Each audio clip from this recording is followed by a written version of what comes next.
فب صوم غد نویت فضول ہے۔ دوسرا جو ہے افطار کے وقت کی دعائیں وہ ٹھیک ہیں، کئی چیزیں آئی ہیں سنت میں، نیک لوگوں نے بھی کہی ہیں، وہ دعائیں ہیں وہ ٹھیک ہے پڑھنا ان کا، مگر ان کے لیے بہتر یہ کہ بسم اللہ کہہ کر کھجور منہ میں ڈالے یا کھانا جب کھا پی لے نا پیٹ جائے باہر اس وقت پھر پڑھے ذهب الظما وابتلت العروق وثبت الاجر انشاءاللہ، اس وقت پڑھے اللہم لک صمت وعلی رزقک افطرت۔ سب ماضی کسی میں نے اللہ تیرے لیے روزہ رکھا، تیرے رزق پر افطار کیا، کر رہا ہوں نہیں کیا، اس لیے یہ کھا پی کر کرنی ہے،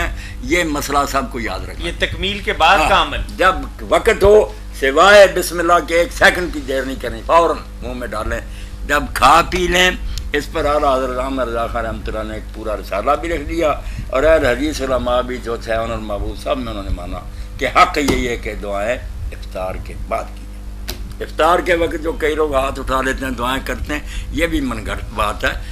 روزہ دار کو ویسے ہی حق ہے 12 گھنٹے جب سے اس نے روزہ رکھا شام تک وہ دعائیں کرے، تو 3 آدمی جن کی دعائیں رد نہیں ہوتی ان میں سے ایک روزہ دار کی دعا بھی ہے۔ کہا تو یہ گیا تھا، یہ نہیں کہ آخر پر